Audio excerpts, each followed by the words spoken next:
Assalomu alaykum qadrmenді futbol sher qavm. Biz Қазақстан futbolning жүрегі Ақтөбе қаласындамыз. Ақтөбенің жанкерлері өте белсенді және елімізге танымал. Дегенмен бүгінгі шығарылым басты мақсаты жергілікті футбол тарихымен танысу. Яғни, кәсіпқой командадан бөлек балалар футболы, әуесқой футболының жағдайын біліп, футбол атмосферасымен бөлісу. Ендеше, кеттік ал!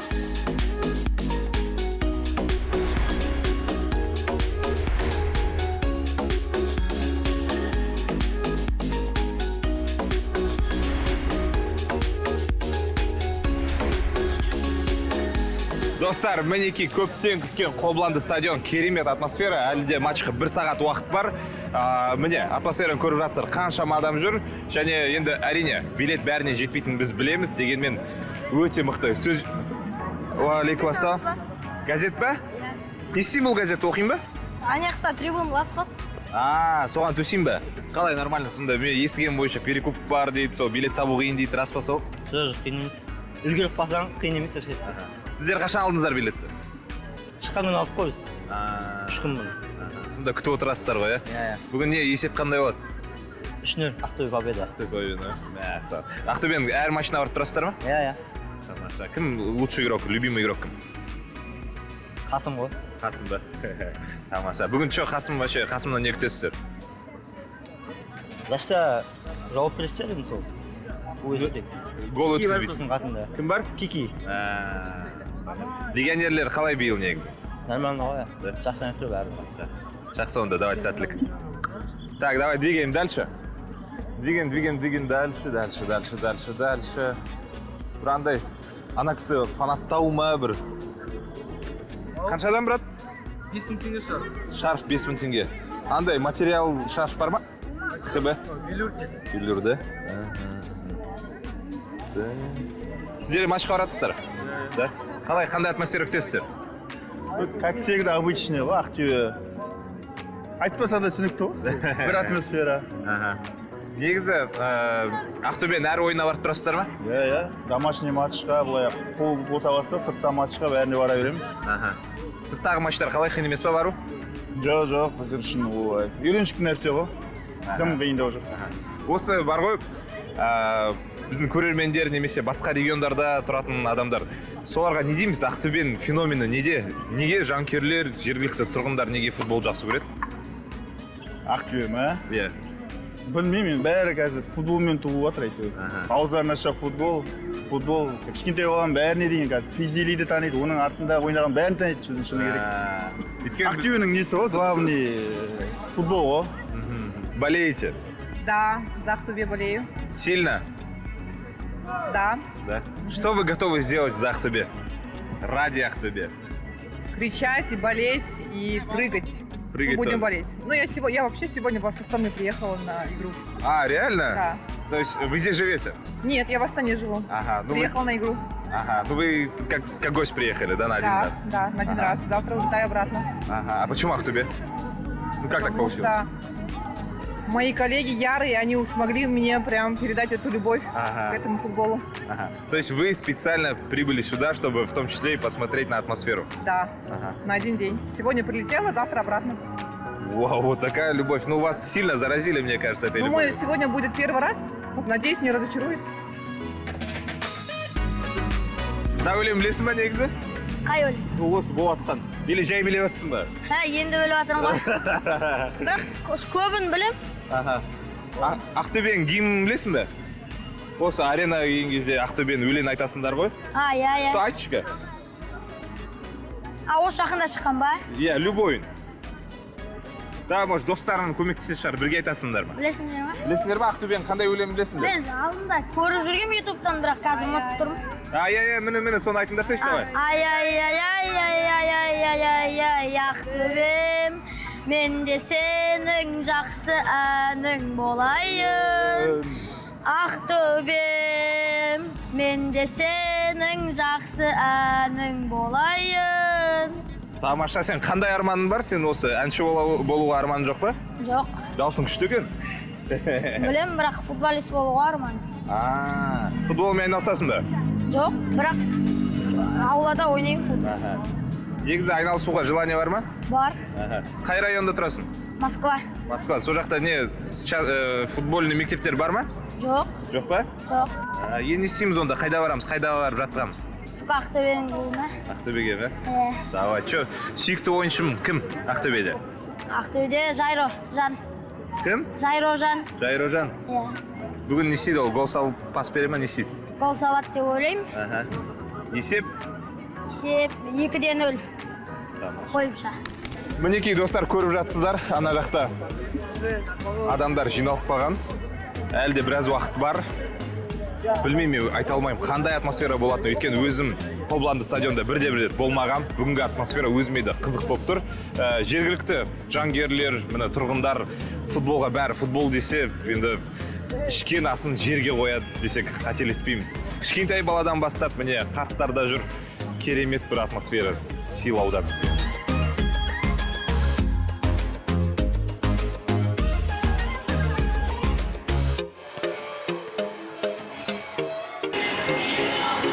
We will rock you. Достар, мінекей стадионға да келдік. Жігіттер жаттығуларын аяқтап жатыр. Әлі де көрдіңіздер адамдардың көрермендердің барлығы әлі де сыртта. Жарты сағат уақыт бар матчтың алдында. Бірақ мінекей 13-й сектор өз орындарында әлі де адамдар жиналып жатыр. Мынандай өлеңмен мен ойымша қазір футболшылар керемет зарядпен шығатын секілді ойынға.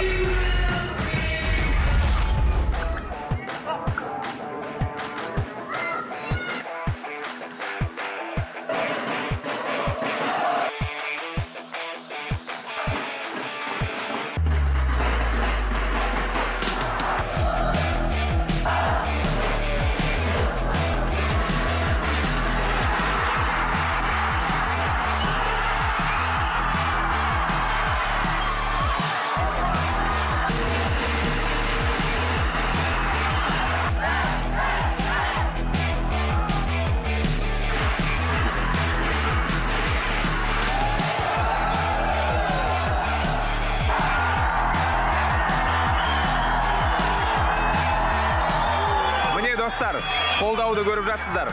Әлібек, енді бұл атмосфераны құртпай қойын, керемет болды. Сіз де өз ләззатыңызды алдыңыз деп ойлаймын. Голды кімге арнайсыз? Голды өз ата-анама, өз семьяма арнаймын, өйткені мені не болса да мені қолдайды. Соларға өте бір қатты қуаныштымын. Осы голдардың бәрін тек ата-анама қолдаймын. Керемет, сәттілік.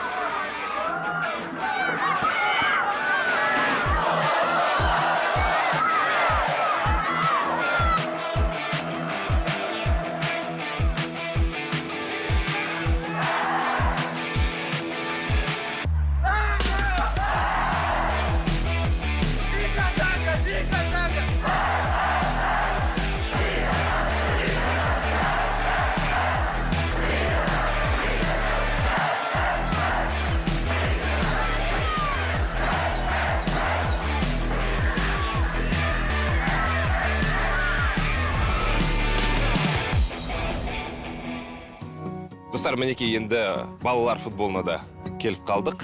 Айта өтсек, бүгін Ақтөбе қаласында Қазақстан кубогы өтуде. 2009 жылғы балалар арасында мінекей мына жақта Ақтөбе командасы да өз ойындарына дайындалуда.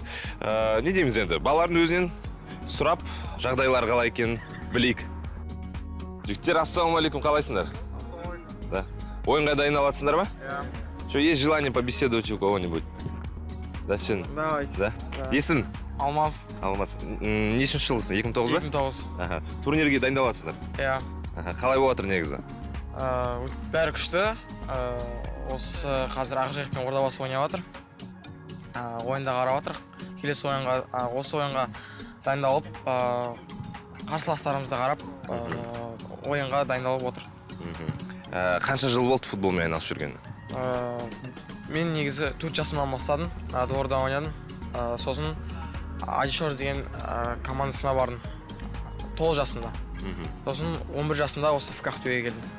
Мінекей достар, осындай атмосфера. Ақтөбенің жігіттері өз ойындарына дайындалуда. Бұл жерде Ордабасы мен Ақжайық командасы да ойнап жатыр. Енді турнир жақсы деңгейде өтіп жатыр. Мінекей алаңды да өздеріңіз көріп жатсыздар. Газон сапасы да жақсы. Енді жігіттерге керек жағдай жасалынды деп айтуға да болады. Ал біз келесі локацияға аттанамыз.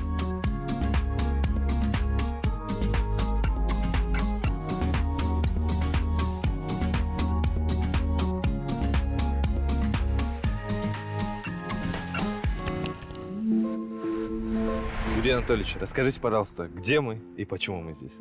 Добрый день. Ну, сегодня мы здесь находимся, потому что это тот стадион, то поле, с которого началась вся моя карьера, вся моя жизнь. И если вот так вот показать, в этом доме я жил. Когда был маленький, мне было 7 лет, построилось здесь здание вот это. И я пошел на футбол. Это то место, с которого я начинал свою карьеру, начинал свой путь. Конечно, в то время здесь не было ни поля такого, ну, я имею в виду искусственное. Была земля, можно сказать, даже летом доходило до того, что здесь был бетон. Но ничего, в то время мы, в принципе, тренировались в таких условиях, и получилось. Также здесь, вот если показать, школа, средняя школа номер 3, которую я закончил. Поэтому мне, в принципе, повезло, то что все было рядышком. Рядом, да. Вот ваше возвращение. Спустя годы вы вернулись сначала в качестве игрока, сейчас вы уже футбольный функционер. Каково было возвращаться? Ну, когда я возвращался, вернее, начну с того, что когда я уходил, я сказал, все равно я вернусь в свой родной клуб, вернусь, чтобы помочь под определенные задачи, чтобы помочь клуб опять вывести на определенные позиции, чтобы клуб добивался успехов. Поэтому мое возвращение, здесь нет ничего такого. Просто это время, через определенное время, которое я вернулся. Встретили меня здесь хорошо. И я думаю, я ничего такого не сделал. Меня здесь ждали. Вот. Ну, вы очень скромный человек.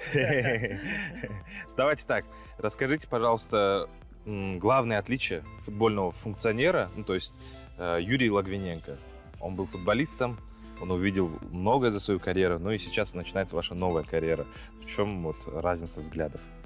Ну, когда я был футболистом, я видел только одну сторону медали. А после того, как закончил свою игровую карьеру, стал спортивным директором, я уже начал видеть чуть-чуть футбол с другой стороны. Как говорится, увидел другую сторону медали. Поэтому, на самом деле, если говорить так, опыт функционера у меня еще небольшой. Я еще многое смотрю, изучаю, учусь. И поэтому поделиться еще каким-то своим бэкграундом, именно как функционера, я не могу. А какие сейчас административные цели преследует футбольный клуб Ахтубе? Ну, у нашего клуба всегда стоят высокие задачи именно в плане спортивном. Даже можно сказать, что иногда бывает такое, что желание болельщиков, желание общества не всегда совпадает с нашими возможностями. Да? Но мы со своей стороны стараемся проделывать определенную работу, чтобы оправдать ожидания наших болельщиков, оправдать ожидания руководства нашего, которое ставит перед нами такие задачи. Работаем, стараемся добиться успехов. Если уже вдаваться в детали, центральный стадион, то есть он начинает принимать игры примерно к маю месяцу. Основная команда, также женская и молодежные команды, они проводят свои игры здесь. Да, да, все верно. Как вот в этот момент болельщикам, как быть с билетами, как с просмотрами? Ну, здесь, получается, не все от нас зависит. Я в том плане, что климатические условия нашего региона не позволяют принимать раньше на центральном стадионе. Но, в принципе, есть вот резервная арена, стадион, который вмещает 3000 зрителей. Поэтому мы здесь принимаем в начале сезона матчи. Болельщики, конечно, очень хотят, чтобы все попали на стадион, да, даже бывает идет битва за билеты. Но пока есть что есть. Если взять даже центральный стадион, у нас он вмещает 12 800 зрителей. И даже на центральный стадион не все могут попасть. Поэтому сейчас не то, что ходят разговоры, сейчас и проделывается работа и обещают строительство нового стадиона. Порядка 35 тысяч зрителей. Если эти планы осуществятся, я думаю, многие наши болельщики и все желающие смогут попасть на игру. Насколько сильно Ахтубе изменился как город, как клуб с момента за все ваше путешествие? То есть вы молодым, уже отыграв какое-то время, уехали, вернулись. Как сильно город и клуб изменился? Город, конечно, развивается, и спорт, футбол в целом тоже развивается. Строится инфраструктура. Вот сейчас в этом году открытие академии, вы, наверное, там были, нет? Построили манеж. Это, кстати, очень такой необходимый для нас инструмент или инфраструктура для того, чтобы у нас, сами знаете, климатические условия не позволяют зимой тренироваться, а благодаря этому строению, я думаю, и зимой и летом дети будут тренироваться и готовиться. Поэтому в этом плане очень нам повезло. Вот. Что касается, если брать в общей инфраструктуре, хочется, конечно, чтобы еще больше строилось. Потому что профессиональный спорт, да и спорт в целом, он такой моментами жесткий и жестокий. И здесь надо все делать вовремя. Да, мы развиваемся, но хочется, чтобы немного быстрее, чтобы мы не отставали от других стран, именно там от футбольных держав, которые более быстрыми темпами идут вперед. В этом плане, конечно, хочется, чтобы чуть быстрее мы развивались, росли. Александр Львович, в этом году получилось так, что в Ахтубе появился, так скажем, уже профессиональный женский клуб, и команда впервые участвовала на первенстве страны. Вы, соответственно, стали серебряными призерами. Расскажите, пожалуйста, про весь процесс. Как вас позвали и каково это было собирать команду буквально с нуля? Ну, позвали неожиданно, довольно-таки в январе. Был звонок от директора клуба. Как я понял, Аким области Асхат Берлешевич при его участии решили открыть вот ту женскую команду здесь, чтобы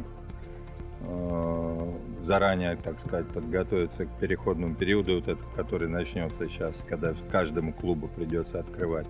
А вот Казахстан здесь как бы деньги есть, и специалистов есть, и игроки есть, не хватает вот инфраструктуры. Единственный клуб, который владеет хорошей инфраструктурой, это БИК.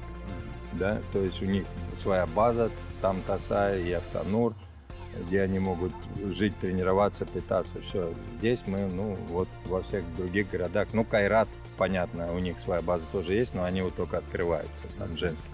А вот так остальные все женские команды, это вот на арендных полях, где тренироваться зимой тоже непонятно. Надо и уезжать на сборы, в тот же Шымкент опять ехать и прочее. Вот мы, например, 19 февраля собрались, и мы в октябре вернулись только в начале июня. Что все это время мы проводили в Алма-Ате и в Шымкенте. Здесь было негде тренироваться. Вот это отличие главное. То есть в Казахстане не хватает инфраструктуры хорошей. И последний вопрос. Вот теперь с появлением команды, здесь, как я понимаю, уже были девчата, которые играют. Как вот этот процесс налаживается, именно привлечение местных девчат в основную команду? Мы сразу же, когда обговорили этот момент, мы сразу пригласили, отобрали 5 талантливых девочек, самых таких, по нашему мнению, из футбольного центра. Вот, взяли их на сборы. Они у нас тренировались на сборах, играли за свои возраста, вот, немножко выходили за нас играть, но в основном основную игровую практику получали за свои возраста. Но при этом они у нас уже были на контрактах, то есть получали небольшие деньги здесь, то есть уже становятся постепенно профессиональными футболистками, им по 17 лет, 18 будет, 16, 17, 18. Вот так. То есть вот такой вот процесс идет. А на данный момент он как бы со своей тактикой, со своей системой Очень даже все идет неплохо. То есть мы хорошую конкуренцию составляем нашим чемпионам, действующим. Надеемся на то, что если в этом году у нас не получилось как бы обыграть их за 5 игр, плюс чемпионат 4 игры и кубковая 1 игра, то надеемся на следующий год дадим им бой, если в этом клубе все сохранится, как сейчас. А как вам стадион, как вам условия в целом тренировок здесь? То есть это большая разница с Бийком, однозначно, потому что у них есть как бы своя база, это уже клуб наработанный, касательно здесь. Да, что касается Бига, там гораздо лучшие условия. То, что поля есть, выходи, тренируйся в любое время суток, когда тебе удобно, тренажерный зал. Все это очень, внушает такое, как сказать, желание, не лень вставать и идти и тому подобное.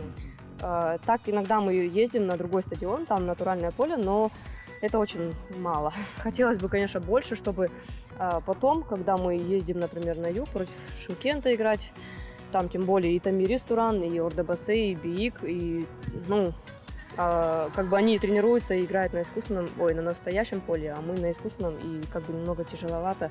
Всегда сказывается на здоровье, на спине, на колени подсаживаются, тут вообще. В общем, хотелось бы подготовка, чтобы проходила чаще, особенно к этим соперникам, наверное, на натуральном поле, чем на искусственном. Чем вас привлек проект Актобе? Тем, во-первых, что это максимально футбольный город в Казахстане. Тем, что я знакома с тренером, я знала, точнее, мы работали с ним, я знала, что он может, что он хочет, например, в плане футбола, в плане клуба.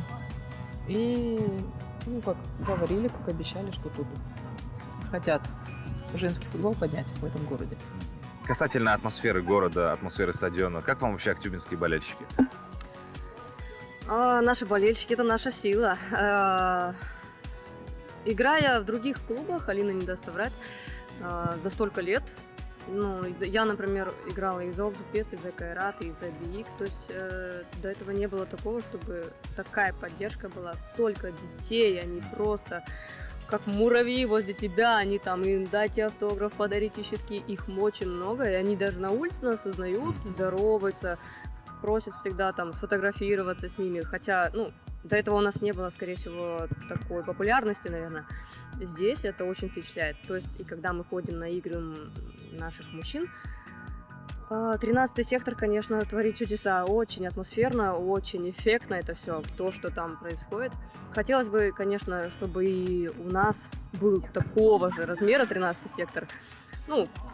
Конечно, наши игры, наверное, не столько... популярные и, наверное, ажиотаж не такой, как у мужского чемпионата, но все же хотелось бы, чтобы побольше людей нас узнавали, приходили поддержать, но и те, которые есть уже, и это очень здорово.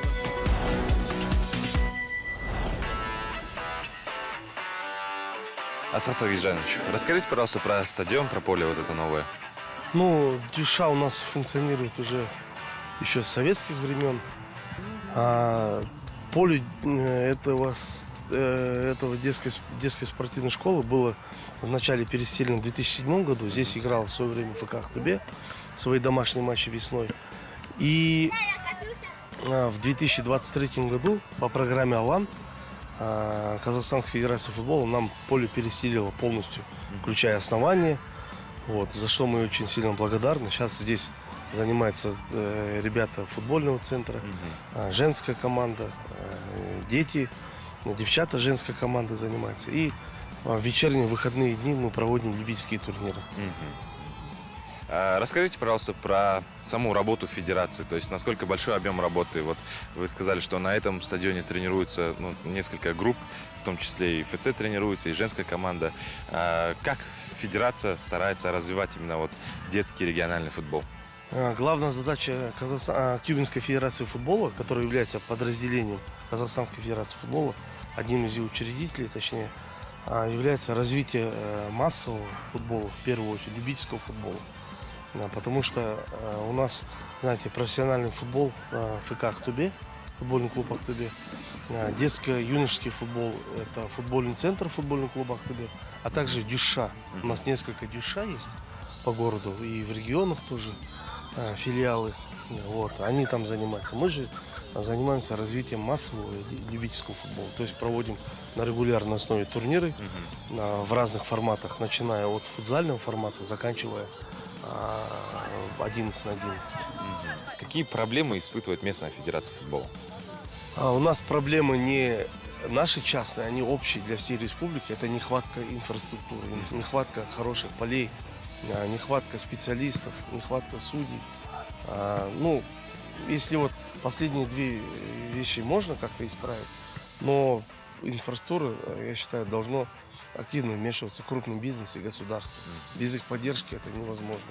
И вот, допустим, Казахстанский федерация футбола в лице ее президента Бармикулова Адлет Назарбаевича дала хороший пример. Она по всему Казахстану 20 таких полей. Уже, по-моему, несколько переселено. В этом году там еще 5-6, по-моему, может 9 будет переселено. Поэтому, как только они эту работу закончат, мы сразу увидим эффект. Вот это. Здесь, вот это поле раньше было, оно дрявое, рваное. Здесь можно было травму получить. Сейчас, смотрите, великолепный газон. За ним вот, как бы мы тоже своими силами обеспечиваем уход. Вот, но таких полей должно быть только в Актобе должно не меньше 20-30. Для того же, если мы реально хотим чего-то добиться. Қайрат Мұхитович, осы алам программасы бойынша жаңа стадион туралы айтып жүрсеңіз. Осы алаң бойынша мына көптен күткен біздің жаңа покрытие тозды. Соны былтыр осы Қазақстан Федерация футбол ұйымдастыруымен осы алаң программасына заявка беріп, сол өтті. Жаз бойы осы құрылыс жұмыстары жүрді. Ең бастысы астыдағы жаңағыдай слой отсев сол қайттан түзеліп, тегістеп, содан кейін мына итальянский покрытие төселді. Бір 2 ай жұмыс жүрді. Сол енді осы ашылуы болып, балдар қуанып сөйтіп жатыр. Мақсат, енді Озюшордың жұмысы туралы айтсаңыз. Бізде Озюшорымыздың жұмысы специализированный болғансын тек қана футболмен айналысады. Бізде 2 отделение бар. Футзал, сосын футбол деген үлкен алаң бойынша. Сол себепті біздерде қазір 72 группамыз бар. 72 группада соның 12 группасы футзалда, қалған группасы үлкен футболда. Сонда қанша бала жаттығады қазір? Жалпы негізі мектепте 600 орынға орналасқан, бірақ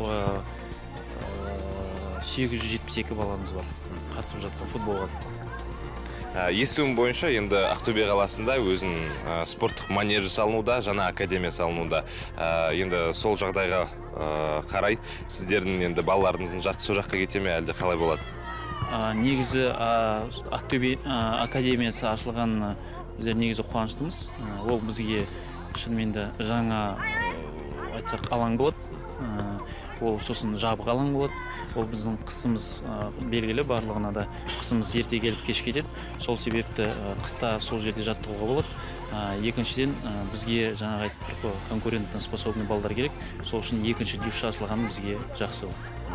Балдарымыздың жартысы кететін болса да, ол бізге жақсы болады. Сонда қазіргі сәтте енді соңғы жылдары сіздер жаттығуларыңызды қысқы уақытта осы алаңда өткізесіздер ме, әлде басқа бір спорт залдарға кіресіздер ме? Негізі біздер осы алаң бізге арналған, бірақ қысқы уақытта бұл жерде біздер подогрев полеміз бар, жылыту. Соны қосып қоямыз, бірақ оның барлығына қыс бойынша қосуға бізге қаражат жетпейді. Сол себепті біздің басшыларымыз Алихан деген спорт комплексіміз бар. Сол спорт комплекстен уақыт алып берген, сонымен біздер сол жақта айналысып жатамыз. Енді осы спорт мектебінің түлектері туралы айтсаңыз, именитый воспитанник дейміз ғой, немесе қазіргі осы воспитанниктар туралы? Бізде енді ең именитый воспитанниктеріміздің бірі ол Юра Лагмененко, Иманалин Қайрат, бізде осы жаңағы жаттықтырушы болып жұмыс істейтіндеріміз бар. Санат Шалекенов бар, Антон Шоригин деген бар, Айдос Рахметов бар. Көптеген өзіміздің түлектеріміз осы мектептен шыққан, осы жушадан шыққан көптеген балдарымыз бар. Барлығы осы Қазақстанның төрегінде ойнап жүргендер көп.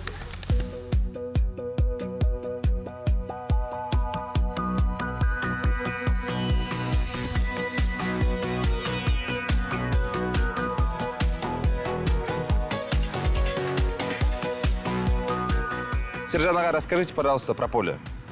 Вообще, про какие условия здесь, что есть? Стадион построили в этом году, вот сдали, принимается. Манеж крытый по европейским стандартам, сделана фирма DBS, славянская фирма. Вот они недавно приезжали, делали техосмотр, подготовку к зиме. Еще вот сюда делают, вот утепляется. Поле стандартное 110/70. Как раз вот в послании президента говорилось, да, вот об усилении роли дюша, спорта, массовости.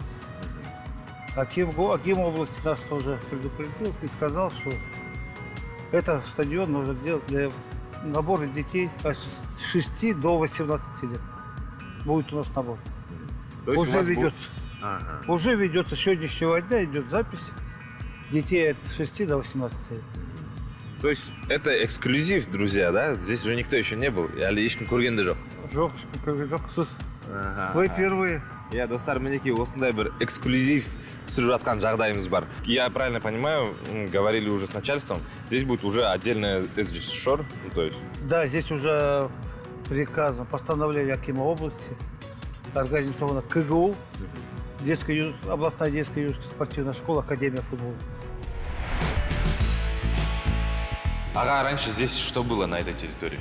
Здесь был стадион «Химик», который принадлежал заводу хромовых соединений, Актюбинский завод хромовых соединений. Потом во время приватизации он был приватизирован, потом государство его назад забрало. Здесь дюша была, стадион «Химик». Я с детства, 8 лет, я записался в секцию футбола. Я играл за команду «Химик». И вот сейчас приятно мне самому, что вот я уже в возрасте на свой стадион вернулся. И принимайте таких же детей уже, да, сюда? Принимаю таких же детей и такой же прекрасный стадион. Отдельно хотелось бы поблагодарить, конечно, Акима области. Большое внимание уделяет спорту, большое внимание уделяет футболу. По его поручению, кстати, вот он принимал этот стадион, и он пообещал населению, говорит, здесь будут заниматься от 6 до 18 лет. Его примем. Сейчас вот девочек принимаем, мальчиков 6-7 лет. Приходят, сегодня первый поток уже пришел, до обеда было около 250 человек, сейчас, я думаю, столько же будет. Записываем всех. Это вот приятно, честно говоря, государство уделяет большое внимание разговору. Но мы дадим хорошего гражданина своей страны, который будет здоровый образ жизни соблюдать. Идеально. Достар, бұл уникум. 5-ші қабатта орналасқан осындай әдемі зал. Артта көріп жатсыздар, ата-аналар өз балаларын жаттығуларына қарап жатыр. Бұл жердің аты 5 полей, дұрыс қой, Бұрын 5 полей болды, қазір 7 полей аты. Сонда не себепті 7 полей, бұрын мына жерде 5 поле болыпты. Қазір 4 газон, 1 паркет қойып, қазір 6 газон, 1 паркет қылып жіберді. Потому енді условия создавать істейік деп, любительский лига бар, жас өспірім балдар бар. Сол себепті спортты развивать істейік деген мақсатта. Сонда бұл жерде әуесқой лигаларда, балалардың лигаларда өтеді, дұрыс па? Иә, барлық лига өтеді ол осында. Ал мына паркетте ше, бұл жерде жаттығу? Бұл жерде волейбол, футбол жаттығады. И городской лигалар осында өтеді. Енді Алихан футбол мектебі туралы айтатын болсақ, қанша бапкер жұмыс істейді? Сол бапкерлердің енді квалификациясын көтеру мақсатында қандай әрекеттер жасайсыздар? Қазір біздің мектебімізде где-то 14 бапкер жұмыс жасайды. Оның квалификацияларын көтеру үшін, мысалы, футбольный центр Ақтөбе, сол жақтан мамандар шақырып, сол өзің осы Алиханда жаңа өсіп жатқан бапкерлерімізді үйрету мақсатында солармен жұмыс жасап жатырмыз.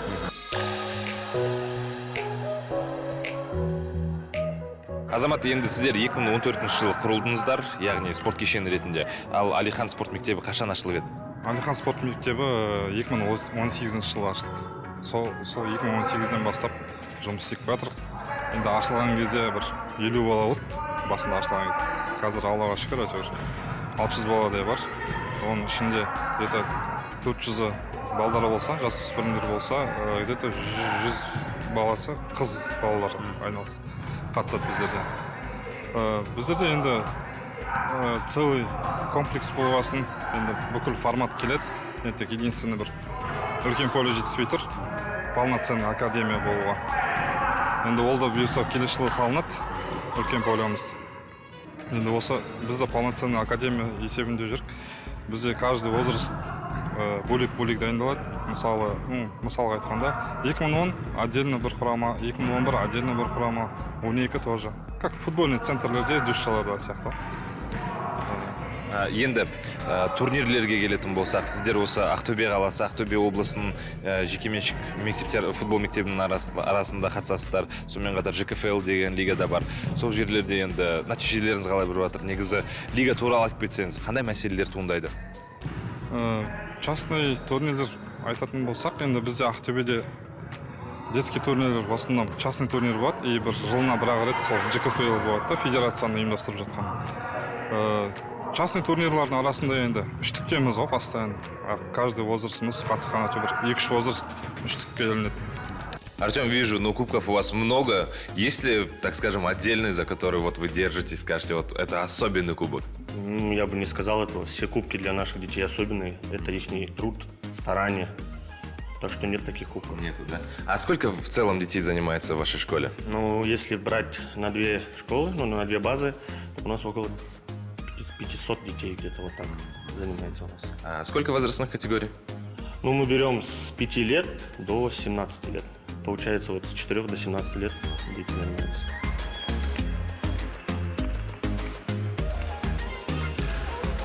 Артем, прекрасная атмосфера, тренировки активно идут. Ну что ж, вопрос такой просто. Хвалитесь. Шикарно здесь, мне кажется. Расскажите по условиям. Я вижу, у вас и кондиционеры есть, то есть и в летнее, и в зимнее время удобно здесь работать, походу. Хвастаться не будем, как сказать. Да, здесь все построено для детей, чтобы они занимались. Профессиональный паркет можете видеть.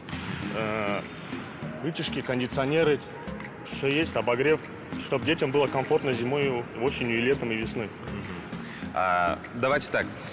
Насколько сильно и хорошо сейчас разработан мост перехода? То есть частные школы, как бы в Казахстане, их основная цель – это воспитывать до определенного возраста, а потом уже деток отправлять в МФК либо в ФЦ.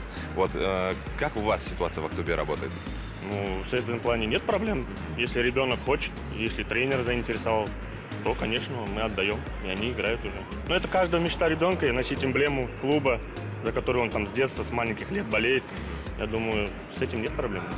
А часто у вас ребята уходят, то есть за вот этот сезон, например, уже есть ли ребята, которые сейчас играют в Ақтөбе? Если так брать, в месяц стабильно 2-3 человека уходят. Да, есть игроки, которые играют. У меня, вот, например, тренер, он до сих пор играет в Ю-19, МФК. Окей. А касательно лиг, насколько сильная здесь конкуренция в Ақтөбе среди частных школ? Конкуренция очень сильная, очень много сильных частных школ. Например, сейчас многих не назову, Алихан, Академия Ақтөбе. Но это Академия, это отдельно, не футбольный центр. Жастар, Арман, АЭС, Достар. Это все очень мощные команды. И сейчас, при поддержке Федерации футбола, есть у вас лига ЖКФЛ, то есть Жастар Казахстан футбол лигасы, где среди частных школ организовываются, то есть уже турниры на, так скажем, на республиканском уровне. Как туда дети отбираются? Ездят ли ваши ребята на эти турниры? Так, это, в общем, лига, создана 4 года назад, если я не ошибаюсь. Это, получается, все частные школы области сперва соревнуются здесь, проходят этап. Победители едут уже на финальную часть. До этого было в Астане, сейчас в этом году будет Кокшетау. Как там конкуренция? Ваши ребята что говорят? Если взять конкуренцию, мы же играем, например, большой футбол. С мини на большой. Здесь мы выигрываем большой, едем туда играть, и нам там тяжело. Потому что здесь полей зимой нету. клубчашка найти, чтобы играть, а там уже команды в той же Алмате, Шымкенте, они уже круглый год занимаются на улице, и нам чуть-чуть тяжело с ним. Достар, назарларыңызда Бекжан Қоблан, енді осы Lifestyle футбол академиясының жас бапкері. Бекжан, мен білетіндей, сіз осы бапкерлік мансабыңыздан басқа ойыншысыз, сол туралы жүрсеңіз. Барлықтарыңызға сәлем. Мен осы Lifestyle'дан басқаша да МФК Ақтөбе U19 командасында ойнаймын. Сонда сіз футзал ойнайсыз? Мини-футбол U19 осы Ақтөбе командасында ойнаймын. Неліктен негізі үлкен футбол енді Қазақстанда ғана емес, әлем бойынша өте танымал, популярны дейміз ғой. Неліктен футзалға кеттіңіз сіз? Өткені кішкентай кезімнен бастап футзал ойнайды, және де қазір біздің Қазақстан сборына қарағанда футзал жақсы дамып келе жатыр. Енді жас бапкер ретінде осы жас балалармен сіз жаттықтырасыз. Қандай қиыншылықтар бар, немесе қандай артықшылықтар бар? Қиыншылықтары қатты жоқ деп ойлаймын. Негізі артықшылықтары үлкен бапкерлерге қарағанда жас бапкерлердің бір плюсы кішкентай балалармен тіл табысуы тез болады. Соны айтайын. Сонда сіздер жастар болып, жастармен жас болып сіздер бірге осы TikTok түсіретінде шығарсыздар, ондай бола ма? Кейбір кезде тренировкадан кейін балдармен TikTok түсіріп, өзіміздің TikTok инстаграмдарымызда саламыз. Бір вайпта боламыз балдармен айтқанша. Балалар не дейді негізі сіздің өзіңіздің ойындарыңызға келетінде шығар көріп арасында дегенде? Өзіміздің ойынымызға келіп, балдарға өзім не білем, бүкіл білгенімді айтып, ұсыныстарымды айтып, бүкіл дұрыстап ойнаңдар, мақсаттарын айтып, дұрыс бала болсын деп айтамын. Сіздің өзіңіздің мақсатыңыз, енді сіз футболшысыз, әрі бапкерсіз, категорияны алып үлгердіңіз, сонда алдыңғы уақытта қандай мақсаттарыңыз бар? Алдағы мақсатым универімді бітіріп, дипломымды алып, алдағы уақытта категориямен үлкен жетістіктерге жетуіме осы мақсат қойып отырмын. Ең басты мақсатым сборный Қазақстан тренер болуы. Достар, жаттығу керемет темппен жалғасып жатыр. Мына жақта мына жігіттердің өз жаттығуларын жасап жатқанын көріп жатырмыз. Ал бұл жерде енді білесіздер, футзалда тактика өте бір маңызды рөл атқаратынын білесіздер. Стандарттық жағдайларда тактика енді әр команда үшін маңызды. Бауырым, есімің кім? Елхан. Елхан, қазір не істеп жатсыңдар? Штрафны атып отправать етіп жатырық. Онда бар ғой, бізге әрбір мектептің, енді әрбір команданың өзінің тактикасы болады ғой. Сендердің қазір тактиканды айтып берсеңдер, қазір қалай қозғаласыңдар? Мен қазір штрафнойдағы стенкадағы блок болады. Ансар деген бала және Ибрахим деген бала, олар екеулер орын алсады. Ибрахим маққа келіп создады да, Дамир накат береді, Ибрахим тебеді. Сонда ар жақта тұрған 69 нөмірлі Ибрахим сол тебет. Сен позицияны сонда қайда ауыстырасың? Сен осы жерде тұр. Мақта тұрам. Разыгрывать етіп атқанда мен штрафнойда блокировать етем. Оны не үшін блокировать етеді? Чтоб стенка оңда қатты қозғалмау үшін және допты тигізбеу үшін. Бүйшіге жүгіріп келмес үшін ғой. Жігіттер енді өз істерін білет. Онда жігіттер көрейік сендердің комбинацияларында.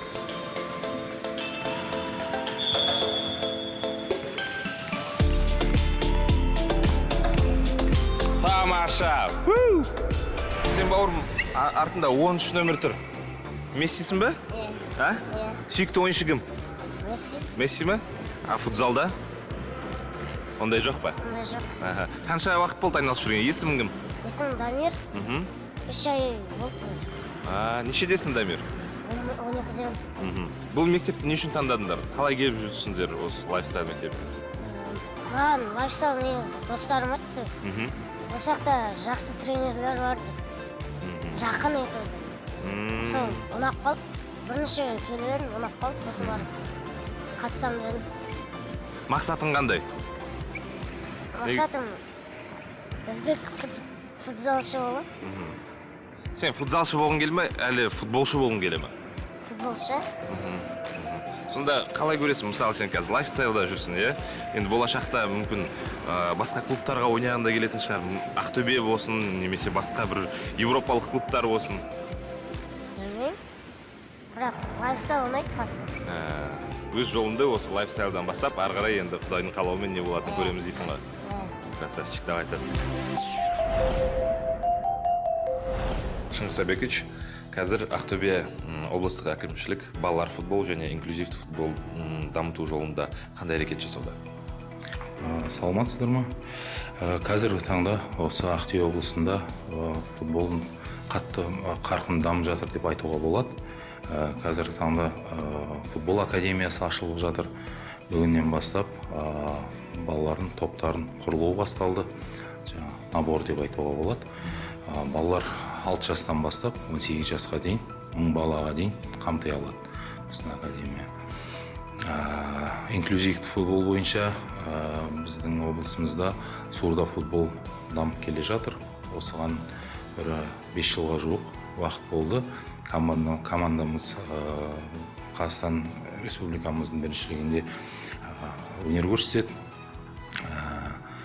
Ары қарай сол сурда футболды дамытып жатыр. Ақтөбе Қазақстан футболының астанасы дейді. Адамдарды да көріп жатырмыз. Барлық жанкүйерлердің бір ғана сұрағы бар. Енді жаңа стадион. Сол туралы бір айтып жүрсеңіз.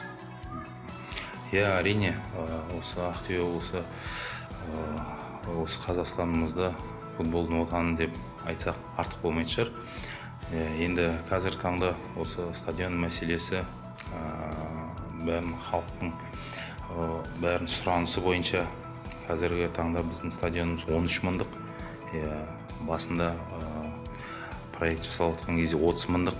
Қазір енді 35 мыңдық салынатын болып жатыр. Жаңа УЕФА-ның стандарттары бойынша бір жыл бойы осы құжаттардың дайындалу жұмыстары жүргізілді.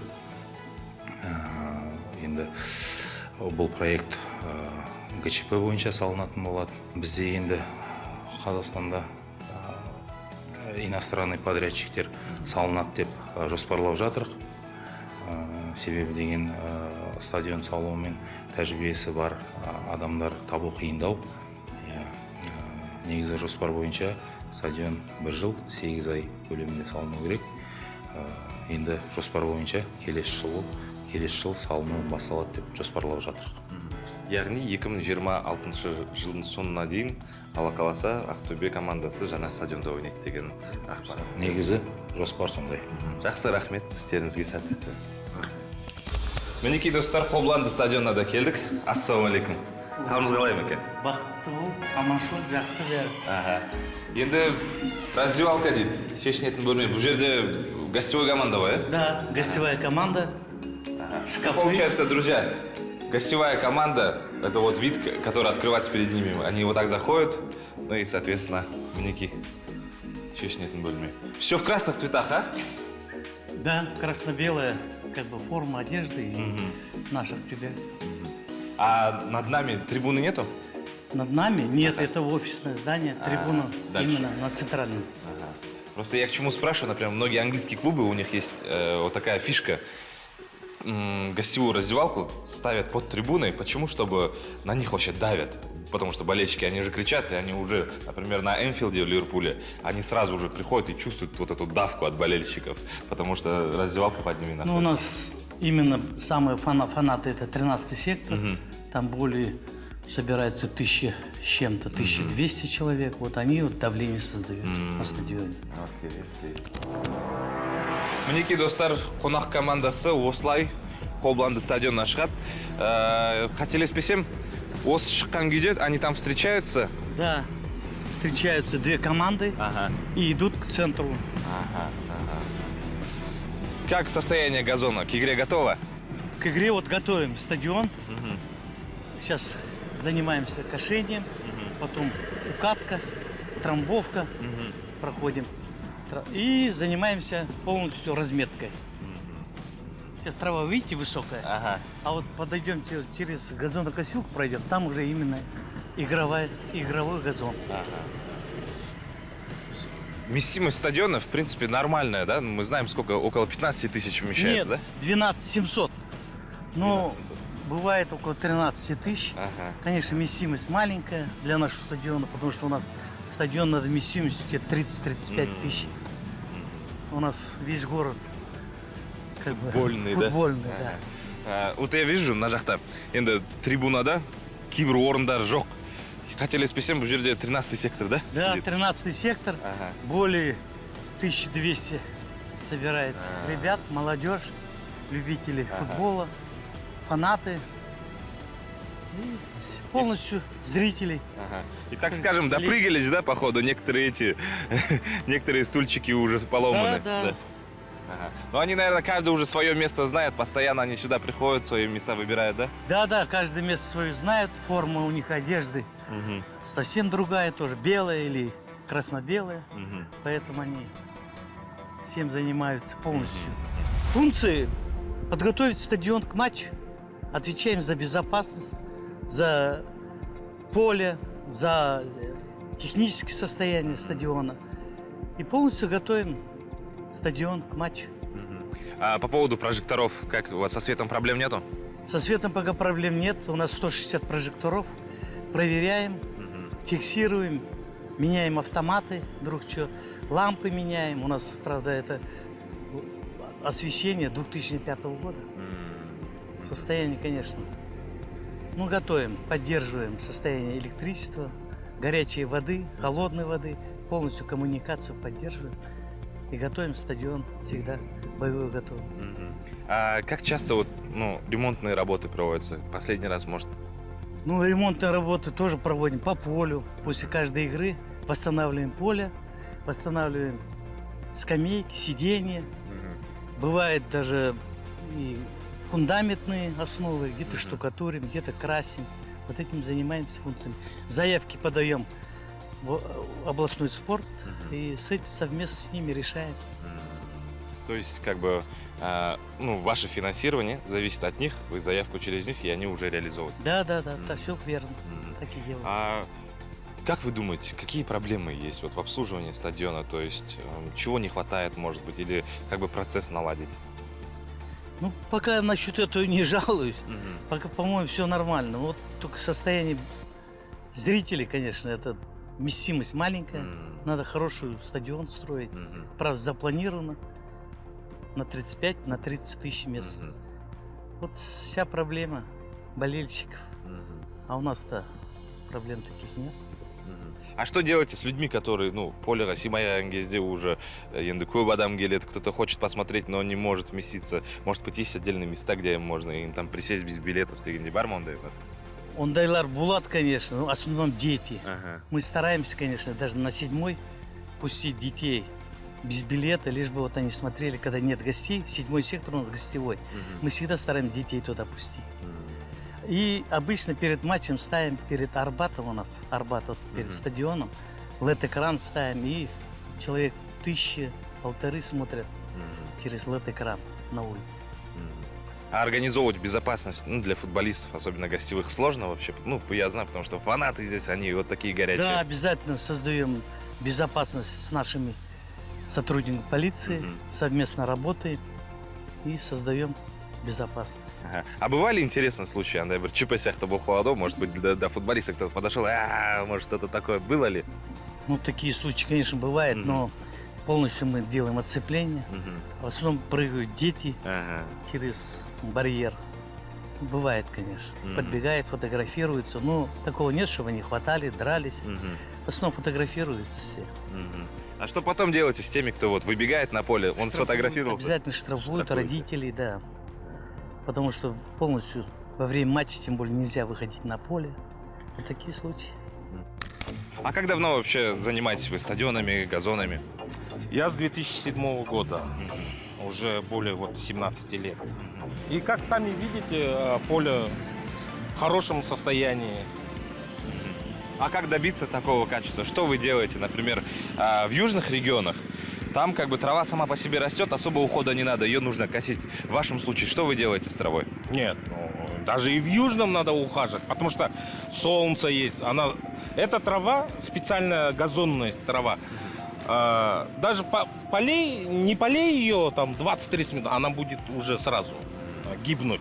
Надо ухаживать, полив, удобрение, это постригать, за этим надо следить, чтобы она слишком высоко не выросла, потому что слишком высоко вырастет, тогда трава начнет желтеть, гнить.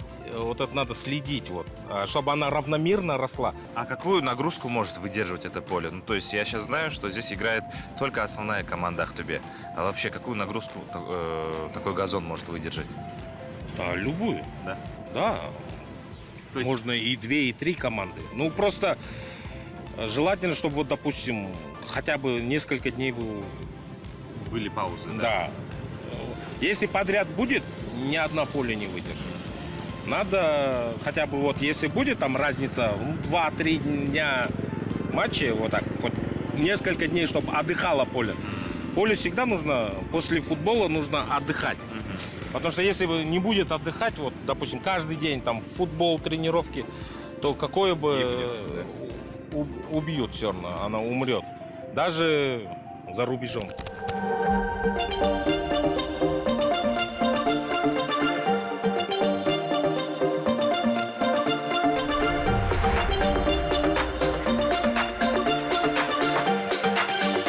Подряд тебе входит еще? Там дальше посмотрим.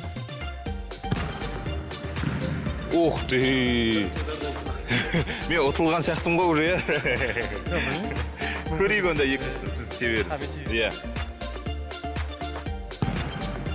Ай-ай-ай. Сол аяқпен денеп жатса? Көрдіңіз сол аяқпен. Маған фора болсын. Работа ма? Ух ты, тиді. Достар, мен үйге бара берейін, негізі осымен қайта берейін мен. Үшеуін, екеуін тигізіңіз. Біреуін сол аяқпен. Ол аяқта, сол аяқта жұмырсың. Да, мен қайта берейін бе? Көрейін бе? Саған сеніп тұрмын ба? Да, давайте.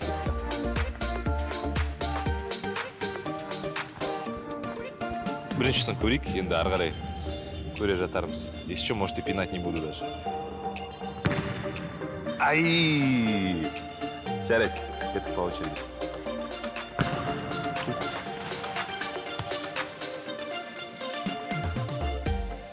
Біреуін тигізу керек енді, да?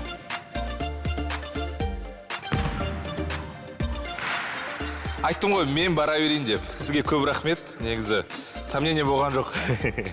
Осылай енді, как и договаривались, келіскен дейік. Отжимайтесь уже. Да? Бір, екі, үш, Эй! Давай. Ұтылған мойымен көтерген. Давай. Мен оны істедім ау? Или не считается ма? Он. Жақсы, рахмет сізге. Алдыңғы маусымда сәттілік тілеймін. Енді биыл расымен де Семей бар, Қайрат бар, сіздер барсыздар. Оңай болмайды. Бірақ енді сәттілік сізді де Қазақстан құрамасында сборныйда Рахмет, сізге де рахмет. Келесіде спорттық киімде болсаңыз, сіз тигізетіңізге сенімдімін. Рахмет, көп рахмет.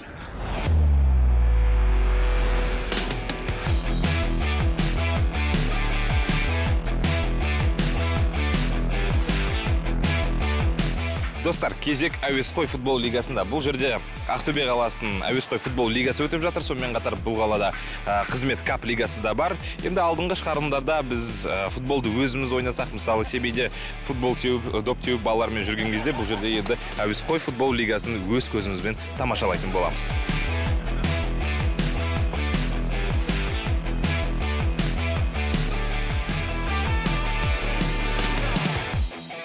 Ықылас, енді өзіңіз Ақтөбе қаласының әуесқой футбол туралы айтып жүрсеңіз.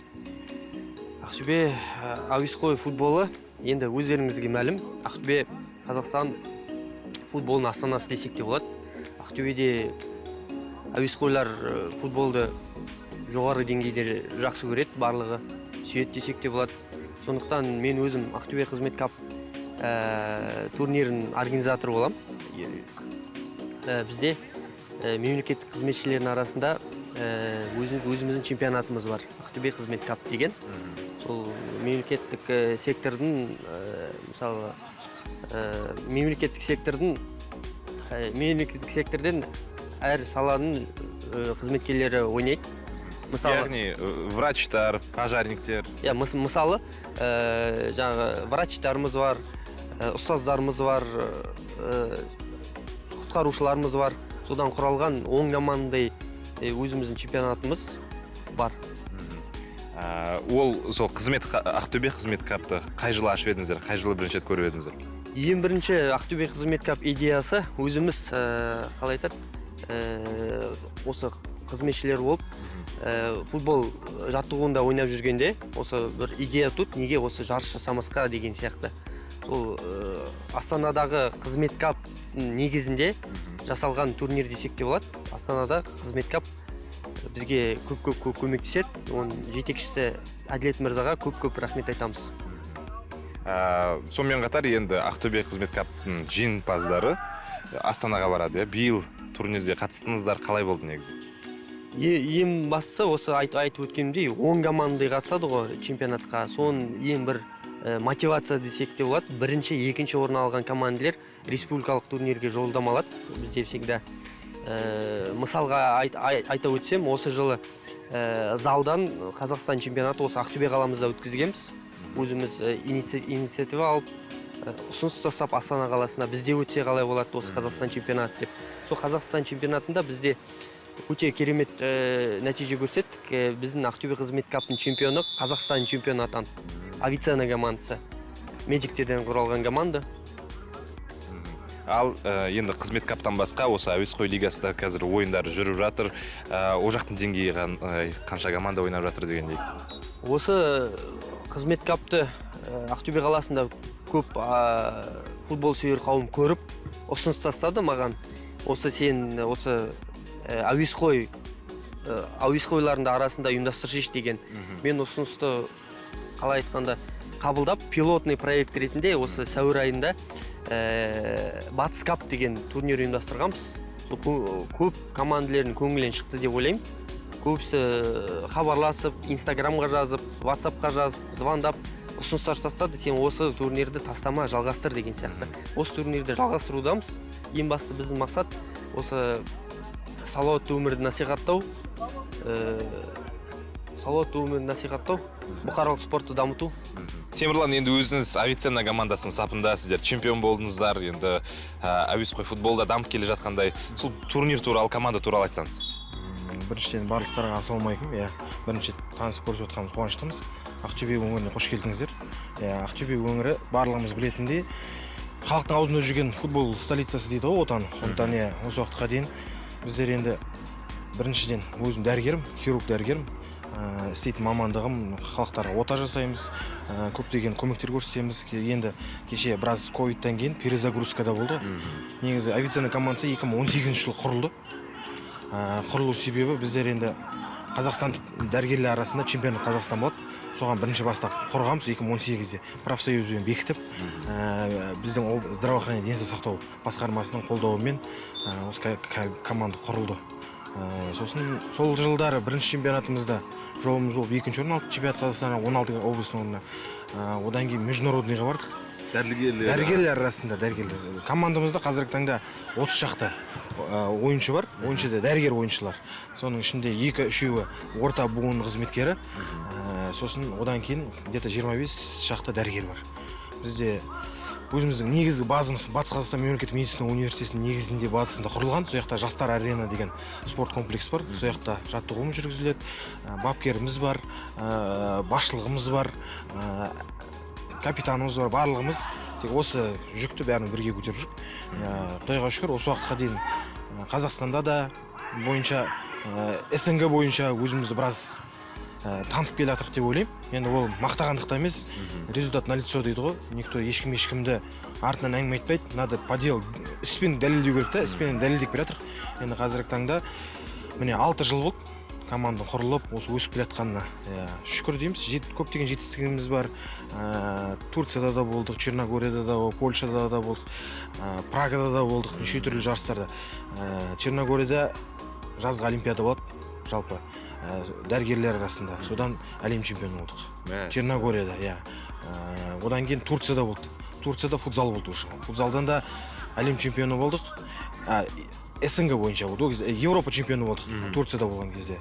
Одан кейін Қазақстан ішінде енді жалпы айта кететін медицина саласында медициналық университет, 6 университет бар да Қазақстан бойынша. Астанада, Алматыда, Ақтөбе, Қарағанды, Семей, Түркістан, осы жалпы осы регионнан шыққан бүкіл дәрігерлер любительский ғой, енді негізі бізде профессионал емеспіз.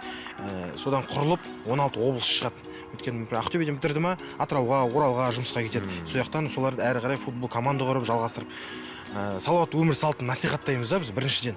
Біз біріншіден дәрігерміз, емдейміз, бірақ сонымен қоса енді өзімізде де демалыс болады. Жұмыстан шаршап шыққан уақытында доп болып, ойнап, дайындалып, біздер енді сөйтіп дамып келе клубтардың біріміз. Қазіргі таңда врачебный футбольный клуб Авиценн деп аталады.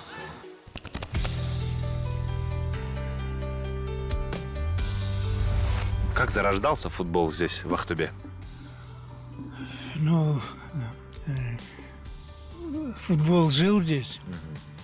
Жил был. И был хороший футбол. Но не было профессиональной команды здесь, конечно, в те 60-е годы. Вот. И когда я приехал, я сразу был очень удивлен. Здесь очень сильно был развит такой любительский футбол. Здесь где-то 16 команд играло на первенство города. Причем на первенство города не только взрослые команды, но и юношеские, и детские. И оценивался как клубным зачетом. Кроме этого, играла команда эта и на первенство области. 16 команд было участники первенства области. И вторая группа. Здесь я удивился, он очень приличный был футбол в то время. Но только на уровне любителей. Каждый завод здесь, особенно лидеры, как Актюбринген, химзавод, ферросплавный завод, завод 406, вот, Сельмаш. Очень такие крупные предприятия, которые имели свои команды. И каждую субботу и воскресенье все стадионы были забиты. Потому что люди вынуждены были ходить. Ну, куда-то надо было досуг свой. Вот они приходили, смотрели на своих воспитанников, на своих любимцев, вот, на своих товарищей по работе, по учебе и так далее. Отправили конкретно телеграмму, которой написали: приглашает Анатольевич Поберский команду города Актюбинска, вот, всеми условиями, мы с теми, которые он предлагает, мы согласны. Ну и отправили. Ну, я, конечно, ректора уговорил и уехал. Вот так я 17 августа 1966 года оказался, 1966 года оказался в городе Актюбинске. Вот эта фотография очень дорого, потому что это мы выиграли кубок Закавказского военного округа в Тбилиси. И вот с кубком эта команда, в которой я числился, так как мы все находились в спортклубе Закавказского военного округа, а числились где-то по частям. Потому что мы там на доводстве стояли. Мы же платили куда бедно. 10 рублей было у нас стипендия. А это как раз финал.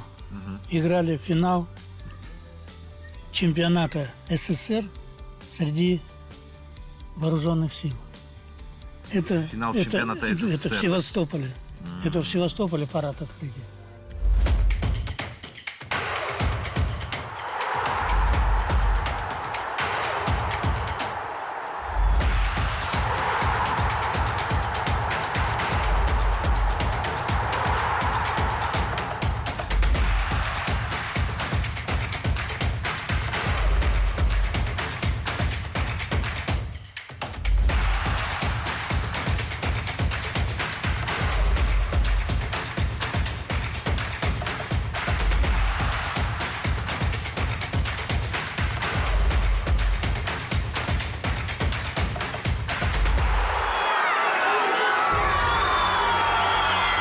Осымен, қадірменді жанкүйер, бүгінгі шығарылым аяқталуда. Ақтөбе қаласының футбол өмірі жайнап тұр деп нақты айтуға болады. Мыңдаған жанкүйердің қолдауымен жергілікті команда Қазақстан премьер-лигасының аясында чемпиондыққа таласуда. Ал балалар футболы мен әуесқой футболы өз қарқынымен дамып келе жатыр деп нақты айтуға болады. Сіздермен бірге болған Мұрагер Мұратов. Аман, сау болыңыздар.